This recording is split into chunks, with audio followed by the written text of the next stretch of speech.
Hey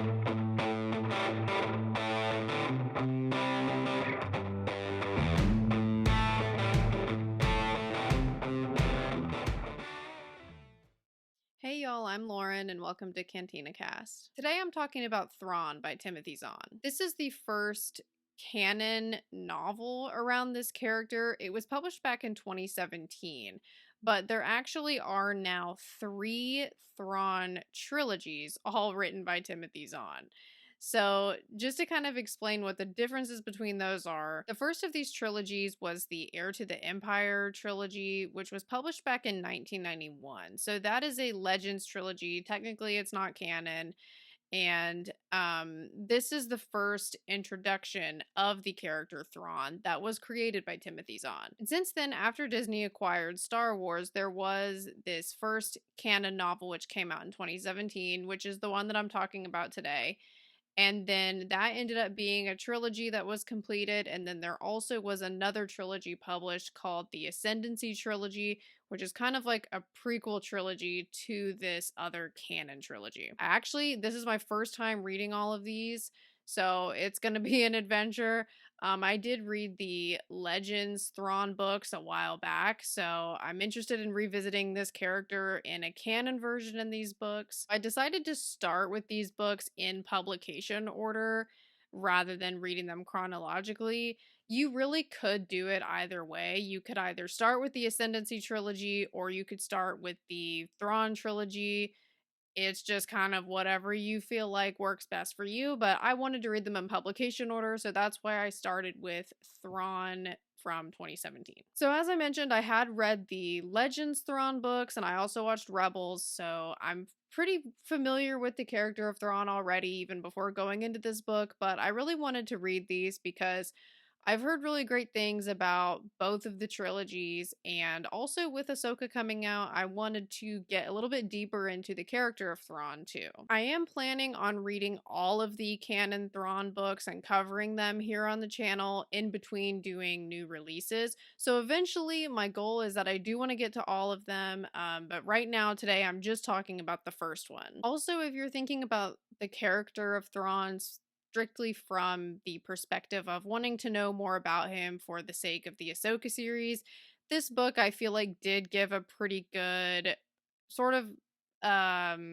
crash course in who this guy is, why he's a threat, kind of the type of villain that he is, and sort of just the way that he goes about things. So even though this book is really just the start of all of the canon Thrawn books, it's a good way to get introduced to this character and to get enough details on him where you kind of get the picture in terms of the Ahsoka series. So that was partially why I wanted to get to these books now, is because even though they'd been on my list for a while, with Ahsoka streaming now, I was like, okay, it's time for me to finally get to these. In a nutshell, what this first book is covering is Thrawn's introduction to the Empire, and then also his growth in the Empire all the way up until he becomes Grand Admiral. So we're seeing him at each step along the way. We're seeing how exactly he gets these promotions, what he's doing that's impressing them, how he's able to get so high up in the ranks, all of that stuff. And in addition to that, we're also following Governor Price's story. If you watched Rebels, her name will sound familiar. She is the governor of Lothal that we see in Rebels, that is a lot of times working with Thrawn.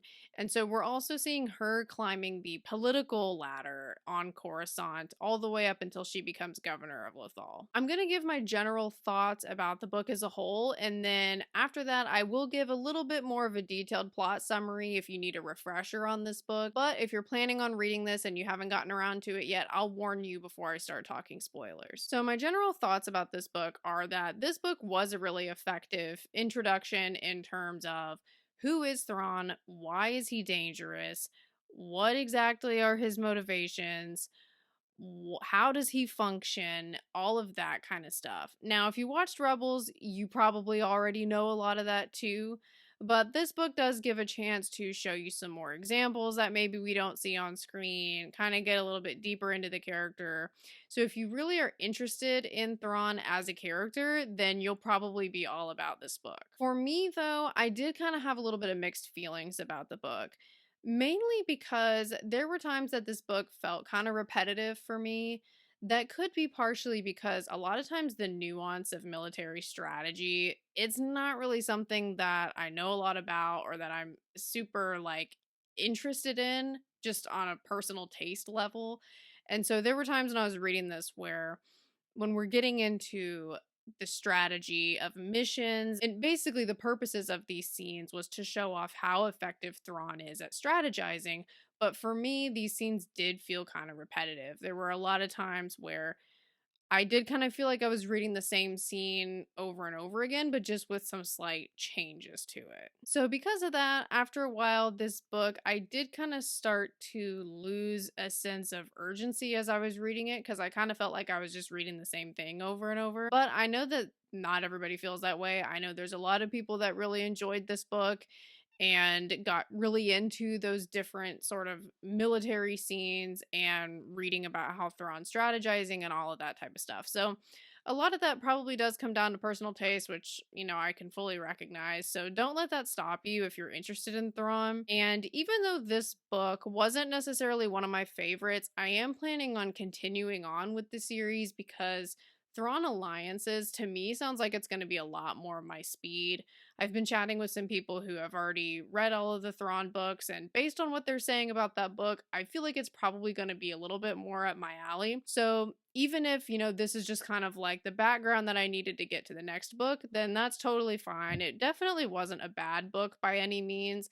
There was just some times where I felt like maybe it wasn't really for me. So at this point now I'm going to start talking spoilers and some plot details from this. So if you're planning on reading this and you don't want to be spoiled about what's going to happen in the book, now is your time to turn back. The book opens with we have some Imperials on an unsettled planet and they're actually attacked by Thrawn, who is living in exile, or so we believe, on this planet at this time. He's in exile, he's on his own, and he attacks them, does a number on them, is pretty successful in his attack, and then actually stows away on the ship. And so once the Imperials find him and they put together that he's the one who attacked them, and he did a really clever attack as well.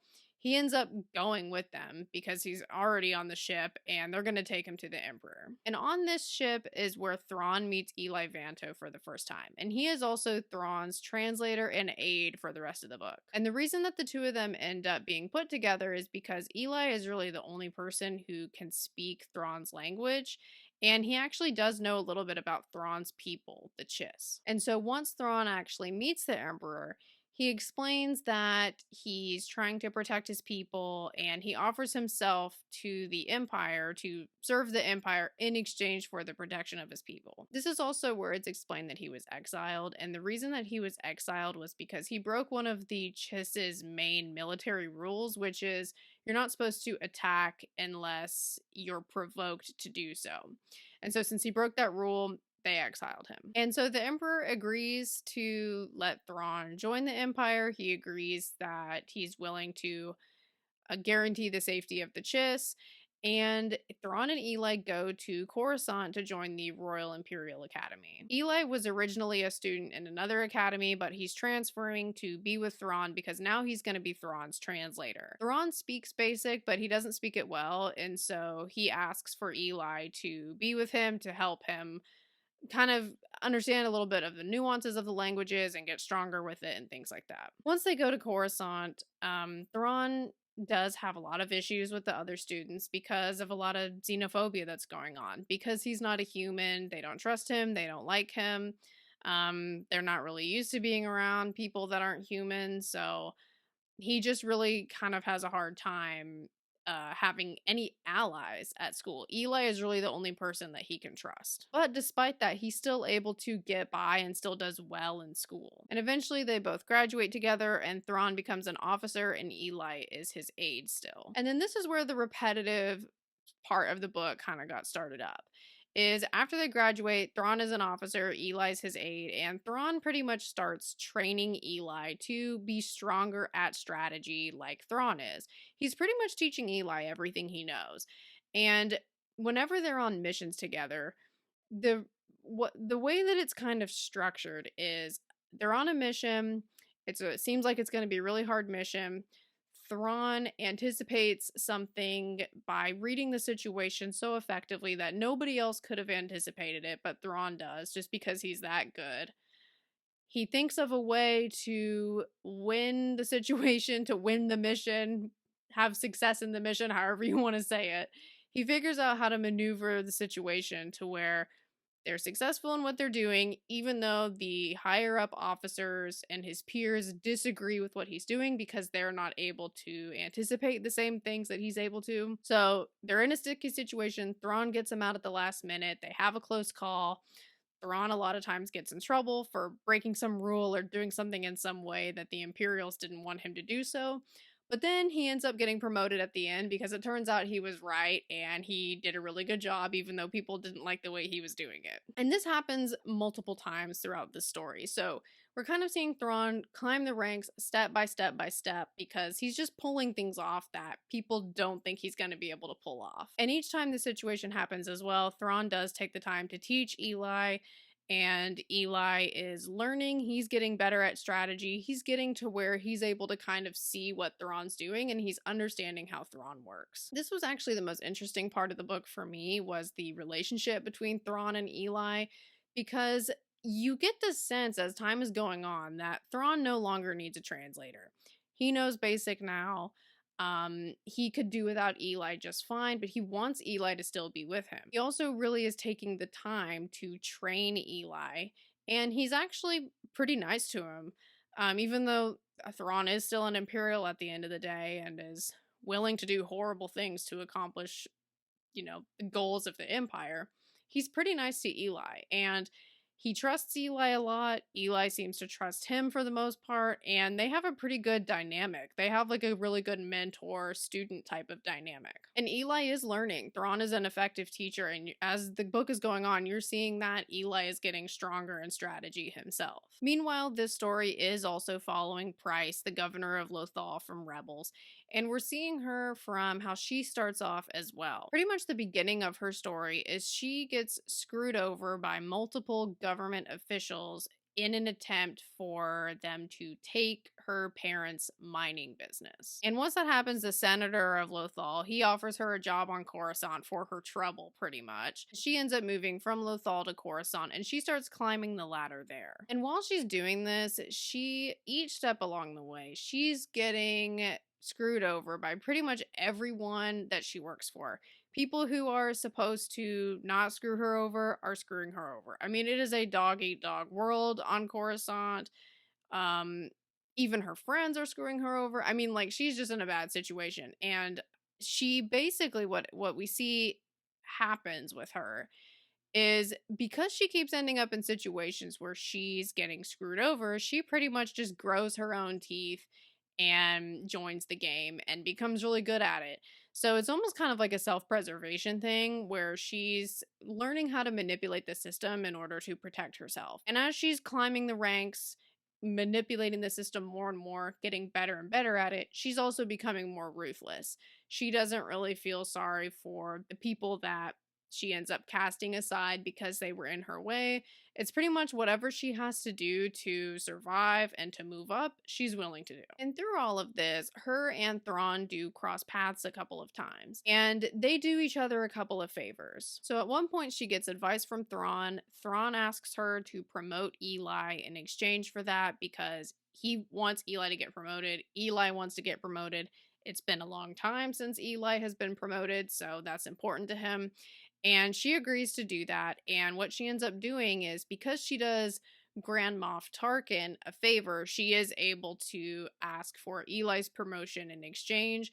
And she also asks for the governorship of Lothal in exchange. And so that's how she becomes governor, is by so much political maneuvering. She eventually gets all the way up to Tarkin. She does Tarkin a massive favor because she was able to tell him that there were some people doing espionage on him, and that's pretty much how she ends up where she gets. After this, Thrawn and Governor Price are both part of dealing with an insurgent situation on Baton. While they're dealing with this insurgency, Thrawn ends up setting up a meeting with a smuggler named Night Swan. And the reason that Night Swan was important to Thrawn is because Night Swan was a name that kept coming up in all of those missions that he was doing with Eli as he was climbing the ranks of the Empire, where it seemed like a lot of these issues that they were having with smugglers and insurgents were all connected through this same person. And so they didn't know who Night Swan was, but Night Swan seemed to be involved in a lot of it. And so Thrawn was very interested in who this was. Thrawn eventually is able to get in touch with Night Swan and they set up a meeting. And they both agree that they're going to go there,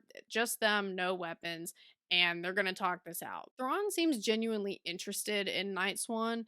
It's not just that Thrawn wants to beat him, he also seems like he really wants to genuinely talk to him and maybe pick his brain. And so this conversation with Night Swan is where a lot of Thrawn's true motivations are finally revealed. During this conversation, we find out that Thrawn wasn't actually exiled.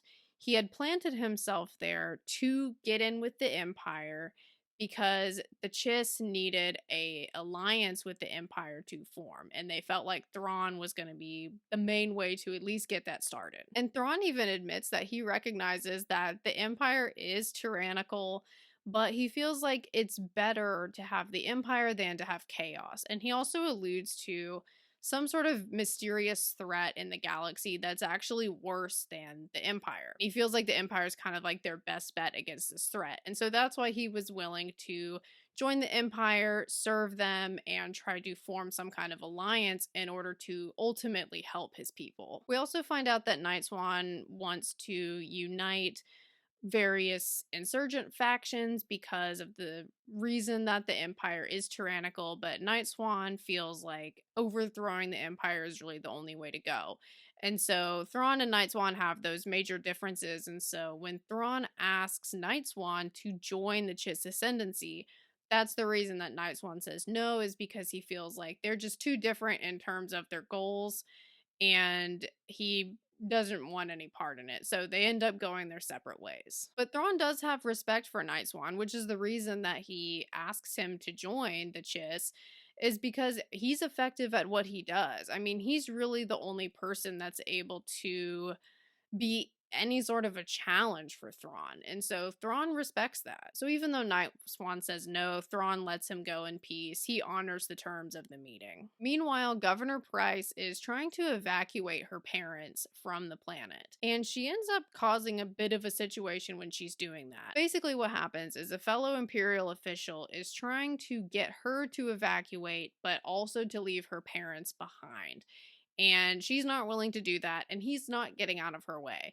And so she kills him because, as we've seen happening throughout the course of the book, she's getting more and more ruthless with time, more and more willing to do whatever needs to be done to get people out of her way. So she kills a guy to do that. And then, to make matters worse, to cover it up that she killed a guy so she doesn't get in trouble with the Empire, she sets off a bunch of explosives and ends up causing a bunch of civilian deaths, because she's just trying to cover her tracks. So even though the situation ultimately is handled, there's way more civilian deaths than there had to be, and so that ends up being a bit of an issue after the insurgency is dealt with. And one of those deaths was Night Swan, which is confirmed when they do find his body later. So after that explosion happens, Thrawn and Eli feel like the explosion probably was caused by Price, but neither one of them can prove it. And because Thrawn is continuing to show off how effective that he is at handling these types of situations, he is promoted to Grand Admiral at the end of the book. And then right after he's promoted to Grand Admiral, we get a little bit of a setup for the next book where he's introduced to Vader for the first time. Thrawn doesn't know that Vader was once Anakin Skywalker. He's told earlier in the book that Anakin Skywalker died during the Clone Wars, but we do find out that Anakin and Thrawn had worked together way back in the day. So it's going to be interesting to see what book 2 does with that relationship. And we also got a little bit of a setup for what Eli's character is going to do next too, because Eli goes to the Chiss at Thrawn's request to help them with whatever it is that Thrawn was alluding to earlier in the book. So pretty much it's in exchange for the help that Thrawn gave the Empire. Eli is now going to help Thrawn's people. And then that's where we leave off for the next book in this trilogy, which is Thrawn Alliances. So even though I did kind of have my mixed feelings about the book, I did feel like it was really good at setting up who Thrawn is, what his motivations are, what his strengths are, and also sort of where his issues might be in the future. One thing that this book does highlight is that while Thrawn is really good at strategizing, the political side he is not so great at. When other imperial officials are doing political maneuvering, he does seem to be kind of thrown off by it. He doesn't always know how to accomplish what he wants to accomplish politically, and that's one of the reasons that he had to ask Governor Price for the favor of promoting Eli. So I could see that being something that comes up as a potential weakness for him in later books, where he's really good at handling those strictly military situations, but when it comes to building relationships with other Imperials or trying to position himself to get something he wants, that's something that's a little bit more of a challenge for him. So I feel like this book did a good job of highlighting his strengths, his weaknesses, and kind of where we could go from here. So I could see this being a really good setup book for the rest of the series. Also, just a good setup book for understanding this character more in general. I am planning to continue on with the series. I'm looking forward to Thrawn Alliances, and I'm going to be reading these sort of in between new releases.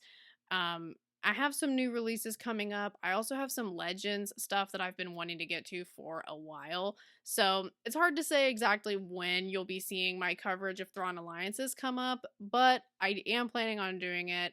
It's going to be coming at some point because I really do want to get through this series. I've just heard so many great things about it that I feel like I'm missing out by not reading it. So I am going to be finishing it up at some point. But if you've read this series, let me know what you thought about it. Let me know what your favorite book of the series was. If you've read Ascendancy, let me know the same thing. I'm just kind of interested in people's thoughts on it, especially after I kind of had mixed feelings about the first book. I'm interested to see what people think about the rest of the books in the series. And thanks so much for joining, y'all, and I hope that y'all have a great rest of your day. Bye, guys.